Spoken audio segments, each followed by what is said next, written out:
சத்தியம் உங்களை விடுதலையாக்கும். கர்த்தராகிய இயேசு கிறிஸ்துவின் நாமத்துக்கு மகிமை உண்டாவதாக. சத்தியம் உங்களை விடுதலையாக்கும் என்ற தொலைக்காட்சி நிகழ்ச்சிக்கு அன்போடு கூட உங்களை அழைக்கின்றேன். கடந்த நாட்களிலே நீதிமொழிகள் 21வது அதிகாரம் 31வது வசனத்தை மையமாக வைத்து ஒரு சத்தியத்தை கற்றுக்கொண்டு வருகிறோம். குதிரை இத்தநாளுக்கென்று ஆயத்தமாக்கப்படும், ஜெயமோ கர்த்தரால் வரும். எந்த குதிரை யுத்த குதிரையாக மாறுகிறதோ அந்த குதிரை தான் ஜெயத்தை பெற்றுக்கொள்ளும். அந்த குதிரைக்குத்தான் ஜெயம், அதற்குத்தான் மேன்மை, அதற்குத்தான் உயர்வு, அதற்குத்தான் தேவ மகிமை. வேதம் நம் ஒவ்வொருவரையும் யுத்த குதிரையாக மாற வேண்டும் என்று விரும்புகிறது. சகரியாவின் புஸ்தகம் 10வது அதிகாரம் 3வது வசனத்தில் வாசிக்கிறோம், யூதா வம்சத்தாராகிய தமது மந்தையை யுத்தத்திலே சிறந்த குதிரையாக நிறுத்துவார் என்று எழுதப்பட்டிருக்கிறது. இன்றைக்கு நீங்களும் நானும் தேவனால் தெரிந்து கொள்ளப்பட்ட ஆவிக்குரிய யூதா கோத்திரமாக இருக்கிறோம். நம்மையும் ஆண்டவர் யுத்த குதிரையாக மாற விரும்புகிறார். சாதாரண குதிரைகள் இருக்கின்றது, ராஜாக்களின் ரதங்களிலே பூட்டப்படுகிற குதிரைகள் இருக்கின்றது, யுத்தத்துக்கு பயன்படுத்தப்படுகிற குதிரைகளும் இருக்கின்றது. சாதாரண குதிரைகளுக்கு சொல்லணும் அவசியம் இல்லை, அவர்கள் சவாரி செய்ய பயன்படுகிறது. ஆனால் ராஜாக்களின் ரதங்களில் பூட்டப்பட்டிருக்கிற குதிரைகள் பியூட்டிஃபுல்லாக இருக்கும், அழகு நிறைந்ததாக காணப்படும். ஆனால் யுத்த குதிரையோ அழகு இருக்குதோ இல்லையோ, அதுக்குள்ள வீரியம் இருக்கும் என்று பார்த்தோம். யோபுவின் புத்தகம் 39வது அதிகாரம் 19வது வசனம், குதிரைக்கு நீ வீரியத்தை வைத்தாயோ, அந்த பகுதி முழுவதும் யுத்த குதிரை பற்றி பேசுகிறது. அப்போ யுத்த குதிரை வீரியம் உள்ளது, யுத்த குதிரை பலன் உள்ளது. எதுல வீரியம் உள்ளது? அது சரீரத்திலே மிகுந்த பலன் உள்ளது. அவருடைய நரம்புகள், அதனுடைய எலும்புகள், அதனுடைய சதைகள் எல்லாம் மிகவும் முறுக்கேறி வீரியம் நிறைந்ததாக, வைரம் பாய்ந்ததாக காணப்படும். அதான் யுத்த குதிரை. அப்படியானால் வேதம் சொல்லுகிறது, நீ யுத்த குதிரையை மாறணும்னா நீயும் பலன் அடையணும், நீயும் பலன் அடைய வேண்டும், வீரியம் உள்ளவளாய் மாற வேண்டும். அதுக்கு என்ன செய்வது? எபேசியர் 6வது அதிகாரம் 10வது வசனத்திலே பவுல் சொல்லுகிறார், கடைசியாக சகோதரரே, கர்த்தரிலும் அவருடைய சத்துவத்தின் வல்லமையிலும் பலப்படுங்கள். எதிலே பலப்படுவது? வீரியம் எதிலே காணப்பட வேண்டும்? வேதம் சொல்லுகிறது எபேசியர் 3:16, நீங்கள் அவருடைய ஆவியினாலே உள்ளான மனிதனில் வல்லமையாய் பலப்பட விரும்புகிறேன். உள்ளான மனுஷன்ல பலப்படணும். இந்த சரீரம் புறம்பான மனுஷன், ஆவியும் ஆத்மாவும் உள்ளான மனிதன் என்றும் மறைந்திருக்கிற மனிதன் என்றும் ஆவி மனிதன் என்றும் வேதம் அழைக்கின்றது. இந்த உள்ளான மனிதனில் எவ்வளவு பலன் காணப்படுகிறதோ அவ்வளவு ஜெயம், அவ்வளவு உயர்வு, அவ்வளவு மேன்மை. ஒரு கட்டடம் 500 மாடி 600 மாடி உயரமாக இருக்கிறது என்றால் அதற்கு காரணம் கண்ணுக்கு தெரியாத அஸ்திபாரம் எவ்வளவு ஆழமா எவ்வளவு அகலமா இருக்கிறதோ அவ்வளவாய் கட்டடத்தை எழுப்ப முடியும். எல்லாரும் பார்த்து பிரமிப்பார்கள், அப்பா இவ்வளவு உயரமா இருக்கிறது. உங்களை ஜனங்கள் பார்த்து பிரமிக்க வேண்டுமா? பொருளாதாரத்திலே, குடும்ப வாழ்க்கையிலே, பிள்ளைகளின் வாழ்க்கையிலே, ஆவிக்குரிய வாழ்க்கையிலே, ஊழியத்திலே, சபை வளர்ச்சியிலே உங்களை பார்த்து பிரமிக்க வேண்டுமா? அன்பு தேவ ஊழியரே, அன்பு தேவஜனமே, அன்பு வாலிப மகனே மகளே, எதிர்காலம் பிரகாசமாய் இருக்க வேண்டுமானால் நீ உள்ளார் மனுஷனில் பலனடைய வேண்டும்.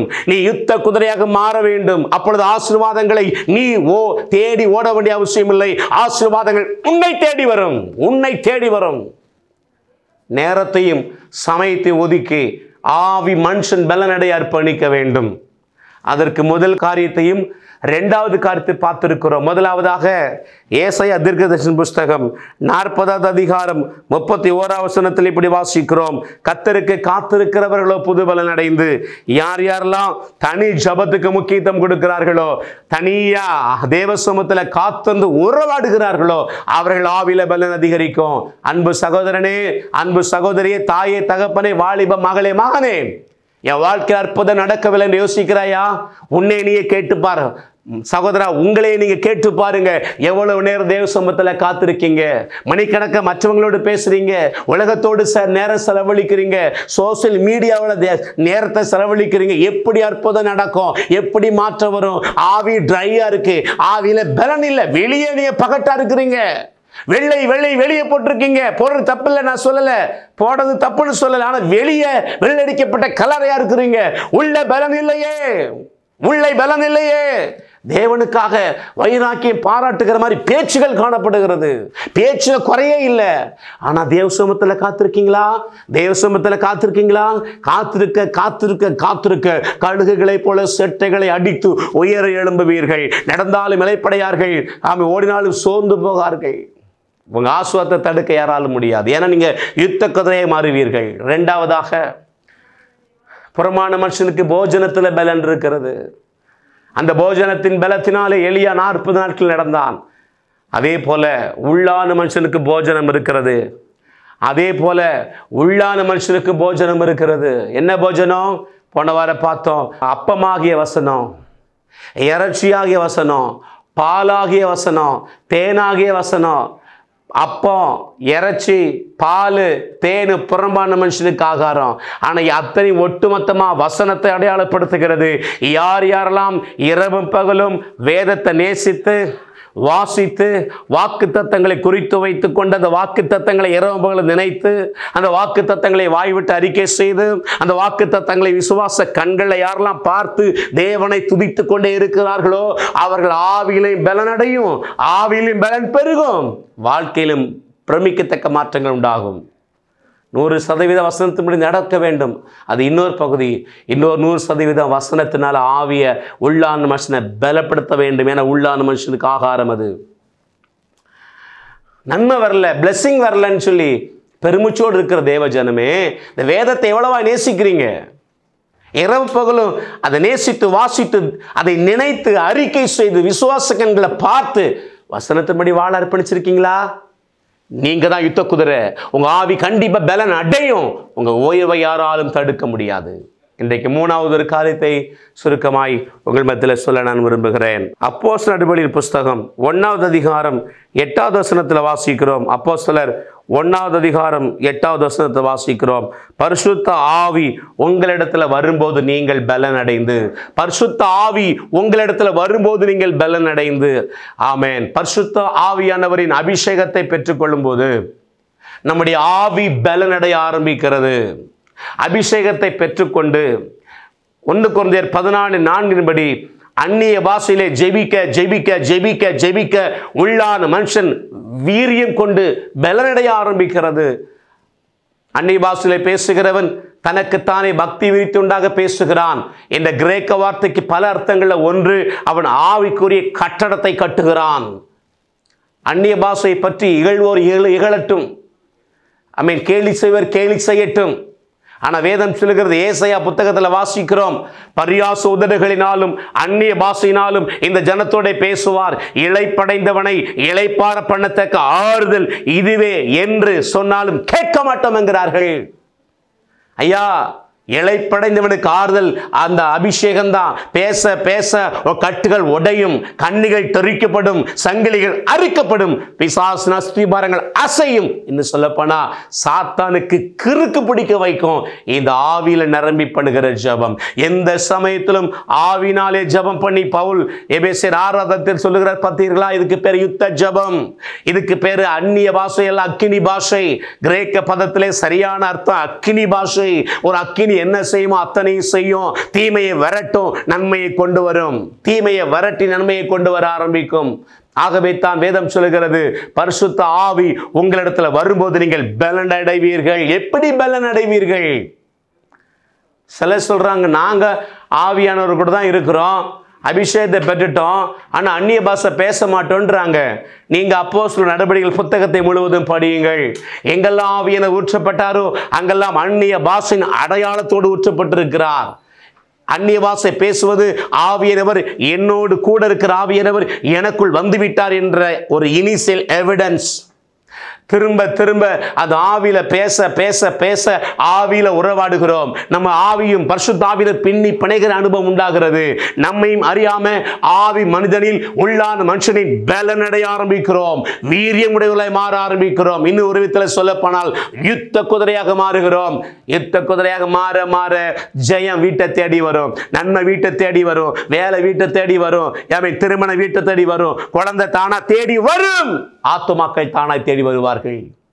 ஒருவரா சுற்றி கொண்டிருப்பது ஆத்துமாக்கள் வர போறதில்லை. ஆத்துமா அதை செய்யணும், ஊழியம் செய்யணும். ஆனால் அவைகளை விட அதிக நேரம் தேவ சமூகத்தில் காத்திருந்து ஆவியில ஜெபிக்க அர்ப்பணியுங்கள். ஆவியில ஜெபிக்க அர்ப்பணியுங்கள். ஜெபிக்க ஜெபிக்க ஆமென். அந்நிய பாஷையில் ஜெபிக்க ஜெபிக்க ஆவியில பலன் உண்டாகும். சிலர் சொல்லுகிறார்கள் வரம் பெற்றவர்கள் தான் அந்நிய பாஷை பேசுவார்கள். அப்போஸ்தலனாகிய பவுல் ஆமென் சபையிலே நீங்கள் அர்த்தம் சொல்லாவிட்டால் பேசக்கூடாது என்று சொல்லியிருக்கிறார் என்று சொல்லுவார்கள். உண்மைதான். வரம் பெற்ற இந்த வார்த்தை ஒன்று எழுதப்பட்டிருக்கிறது. ஆனால் ஒன்றை தெரிந்து கொள்ளுங்கள், தேவ ஜனங்கள் அங்கே மேல் வீட்டிலே காத்திருக்கும் பொழுது ஆவியில் ஊற்றப்பட்டார். காண்கிறதும் கேட்கிறதுமான பரிசுத்தாவி பொழிந்தருளினார். அவர் தங்களுக்கு தெரியாத பாஷைகளிலே அவர்களுடைய தேவனை புகழ்ந்தார்கள் என்று புறஜாதிகள் சொல்லுகிறார்கள். தங்களுக்கு தந்திர வரத்தின்படியேன்னு சொல்றாங்க. அதாவது அந்த இடத்துல சொல்லப்பட்ட வரம் என்னன்னா, ஒவ்வொருவருக்கும் ஒவ்வொரு விதமான லாங்குவேஜ், அதைத்தான் வரன்னு சொல்றாரு. ஆவியின் வரங்கள் 9, அந்த கிஃப்ட் ஆஃப் ஹோலி ஸ்பிரிட் அதை சொல்லல. தங்களுக்கு தந்துள்ள வரத்தின்படி என்ன, ஒருத்தருக்கு தமிழ் தெரியல ஆனால் தமிழ் பேசுகிறாங்க, ஒருத்தருக்கு மலையாளம் தெரியல மலையாளம் பேசுகிறாங்க, ஒருத்தருக்கு உருது தெரியல உருது பேசுகிறாங்க. அவங்களுக்கு ஒருத்த கிஃப்டின்படி வரத்தின்படி வெவ்வேறு பாஷைகளை பேசினார்கள். ஆனால் வரம் என்பது வேறு. யார் யாரெல்லாம் அபிஷேகத்தை அந்நிய பாஷை அடையாளத்தோடு பெற்றுக்கொண்டு மணிக்கணக்கா தேவனோடு அந்நிய பாஷை பேசி பேசி ஜெபிக்கிறீங்களோ அது வரமாய் மாறும். வேதத்திலே 3 காரியங்களுக்காக அந்நிய பாஷை பேசப்பட்டிருக்கிறது. 1 தேவனை புகழ்ந்தார்கள், 2 ரகசியங்களை பேசுவதற்கு, 3 பக்தி விருத்தி உண்டாக பேசுவதற்கு. ரகசியத்தை சபையிலே வரும்போது தேவனை புகழுகிறோம். தேவனை புகழுகிற எதற்குங்க அர்த்தம் சொல்ல வேண்டும்? எதற்கு அர்த்தம் சொல்ல? அப்ப ஏன் பவுல் எழுதி வைத்திருக்கிறார்? அன்றைய திருச்சபைகளிலே ஆராதனை எல்லாம் முடிந்த பின்பு ஆவியானவர் கிரியை செய்வதற்கு இடம் கொடுப்பார்கள். அப்பொழுது ஒவ்வொருவரும் அவர்கள் அந்நிய பாஷை பேசுவார்கள், அர்த்தம் சொல்லவில்லை. ஆகவே வரங்கள் கிரியை செய்கிற அந்த நேரத்தில் அர்த்தம் சொல்லாட்டா சொல்லாத. அந்நிய பாஷை பேசுறியா, நீ அர்த்தத்தை சொல்லு. உண்மையாய் அந்நிய பாஷையில் ஜெபிக்கிறவர்கள், துதிக்கிறவர்கள், அவர்களுக்கு என்ன செய்ய தெரியாது. சிலர் துதிப்பார்கள், சிலர் ரகசியங்களை பேசுவார்கள், பக்தி வித்துண்டாக பேசுவார்கள். அதே நேரத்தில் உண்மையாய் அந்நிய பாஷையில் பேச பேச அது அவங்களுக்கு வரமாய் கர்த்தர் மாற்றி கொடுப்பார். ஆமென். அது கிஃப்டா மாறும். அதுதான் கிஃப்ட். அர்த்தம் தெரியும், என்ன பேசுறோமோ என்கிற அர்த்தத்தை ஹோலி ஸ்பிரிட் வெளிப்படுத்துவார். கவனியுங்கள், அதான் 9 வரங்கள்ல 1 வியாக்கியான வரம். அதில் உண்மையாக இருந்தால் தீர்க்கதரிசன வரம் கிரியை செய்யும். இப்படி எல்லா ஆவிக்குரிய 9 வரங்களுக்கும் வாசல் அந்நிய பாஷை. குழம்பாதீர்கள். சபையில் வரும்போது துதிக்கிறோம், ஆனால் ஆண்டவரை துதிக்கிறேன் என்ற ஆட்டிடியூடு, இந்த மனப்பான்மையோடு நான் அந்நிய பாஷை பேசுகிறேன், தப்பில்லை. ஆனால் எல்லாம் சைலண்டா வரங்கள் கிரியை செய்கிற நேரத்தை ஒதுக்கும் போது ஆளாளுக்கு பேசாத, ஒவ்வொருத்தரா பேசு. பேசினா அர்த்தம் சொல்லுங்கிறார் பவுல். அதே பவுல் சொல்லுகிறார், அந்நிய பாஷை பேசக்கூடாதுன்னு சொல்லியிருக்கிறாரு, பேசினா அர்த்தம் சொல்லணும்னு சொல்லியிருக்கிறாருன்னு என்னத்தையே பிடிச்சி பேசிட்டு இருக்கிறாங்க. அதே பவுல் சொல்லுகிறார், உங்களில் அதிகமாய் நான் பாஷைகளை பேசுகிறேன், உங்களிலும் அதிகமாய் நான் பாஷைகளை பேசுகிறேன். தெளிவாய் விளக்க டைம் இல்லை. ஆனால் ஒன்றை புரிந்து கொள்ளுங்கள், சபையிலே ஆராதிக்கும் போது பேசுகிற அந்நிய பாஷையிலே ஆண்டவரை புகழுகிறோம். அந்த எண்ணத்தோடு தான் அந்நிய பாஷை பேச வேண்டும். புரியுதோ புரியலையோ? ஆனால் ஆராதனை முடிந்த பின்பு வரங்கள் கிரியை செய்ய அங்கு நேரம் கொடுக்கப்பட வேண்டும். அப்பொழுது என்ன செஞ்சார்கள்? அன்றைக்கு ஆளாளுக்கு பேசினார்கள். ஒருத்தர் பேசுகளை இன்னொருத்தர் பேசினார்கள். அதனால் சொன்னார், ஒவ்வொருத்தரா பேசுங்க. சில பேசிட்டு அதுக்கு அர்த்தம் சொல்லலை. இங்கே பாரு, எல்லாரும் இருக்கிறாங்க, ஒன்று வரங்கள் கிரியை செய்வது அர்த்தம் சொல்ல, இல்லைன்னா பேசாத. அதனுடைய காரியத்தை புரியாமல் கடைகள் இருக்கிறார்கள். புரியாதவர்கள் புரியாமல் இருக்கட்டும், வாக்குவாதம் பண்ணட்டும், அவர்களை பற்றி பிரச்சனை இல்லை. ஆனால் ஒன்று சொல்லுகிறேன், ஆமென், வேதம் தெளிவாய் சொல்லுகிறது, அந்நிய பாஷையிலே பேசுகிறவன் ஆவிக்குரிய கட்டடத்தை கட்டுகிறான். மணிக்கணக்க பேசுங்க. மறுபடியும் சொல்றேன், பிசாசு கிறுக்கு பிடிக்க வைக்கும். இந்த ஜெபம் பிசாசை அலற வைக்கும். இந்த ஜெபம் சாத்தானுடைய அஸ்திபாரத்தை உடைக்கும், கட்டுகளையும் சங்கிலிகளையும் தெறிக்க வைக்கும். நடைமுறைப்படுத்தி பாருங்கள். அந்நிய பாஷையில் ஜெபிக்க ஆவி பலனடையும். ஆவி பலனடைய யுத்த குதிரையை மாறுகிறீர்கள். யுத்த குதிரைக்கு தான் ஜெயம். வாழ்க்கை, ஊழியம், குடும்பம் சூப்பராக இருக்கும். கவலைப்படாதீங்க. God bless you. ஜெபிப்போம். பரிசுத்த பிதாவே, கர்த்தராகிய இயேசுவின் நாமத்தில் நாங்கள் உம்மை துதிக்கிறோம். அப்பா, ஒவ்வொருவரும் ஆவியில் பலன் அடைந்து, குறிப்பாக அபிஷேகத்தை பெற்று, அந்நிய பாஷையிலே ஜெபித்து துதித்து ஆராதித்து ஆவியில் பலன் அதிகரித்து யுத்த குதிரையாக மாறி வெற்றியுள்ள ஜெயமுள்ள வாழ்க்கை வாழ கிருபை செய்யுங்க. இயேசுவின் நாமத்தில் பிதாவே, ஆமென். God bless you. கர்த்தர் உங்களை ஆசீர்வதிப்பாராக. ஆமென். ஆமென். Pastor S. ராஜேஷ், இயேசுவின் இரத்தக்கோட்டை, நல்ல சமாரியன் ஐக்கிய ஊழியங்கள், 15/272/1, பெரிய செல்வம் நகர், தாளமுத்து நகர் பகுதி, சிலுவைப்பட்டி, தூத்துக்குடி.